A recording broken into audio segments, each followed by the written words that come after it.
What's up, everybody? Welcome back.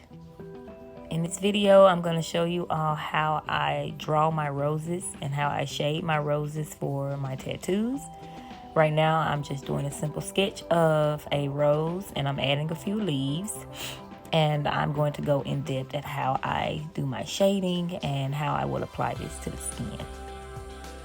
Right now, I am just playing with my brushes to see how my line work will look when I do the end of the drawing, but I'm going to go back into how I do my shading. And right now, I'm going to shade the entire rose, and I'm going to show you how, or an easier way to add more petals without having to actually draw them.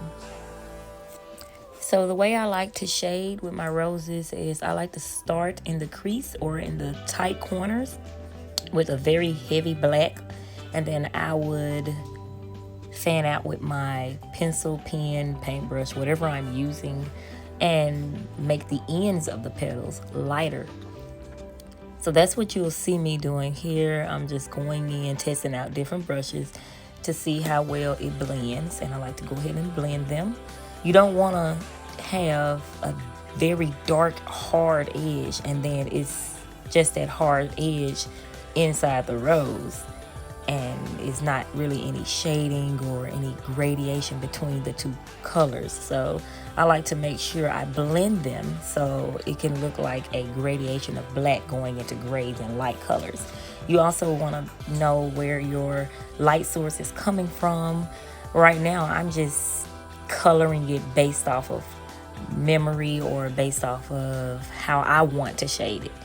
I like to do my leaves really dark because I feel like it makes the rose in the center pop out a whole lot more, and it just look good to me. Again, this is just my style of shading and just what I like to do. You can do yours different or you can do it exactly the same, but this is my preference. Again, I'm going in adding darker leaves because I want it to pop when I apply this on the skin. And I'm making sure I blend. This is how I go in and add more leaves and petals. I know it's really fast right now, but all I did was I duplicated the original rose twice, and I turned them and resized each duplicated rose.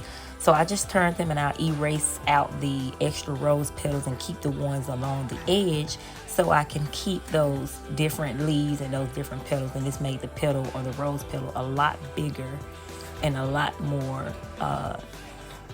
in depth with the rose.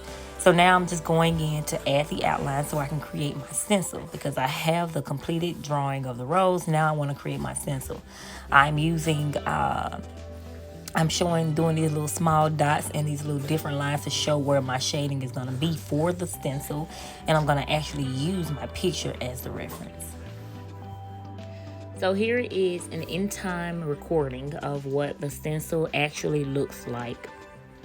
I think I'm pretty satisfied with the stencil. I can really work with this, and this is just to show you what the stencil look like as a stencil and as the finished products. And as you can see, I have 2 layers, but I did mash those other layers together to get that completed rose look.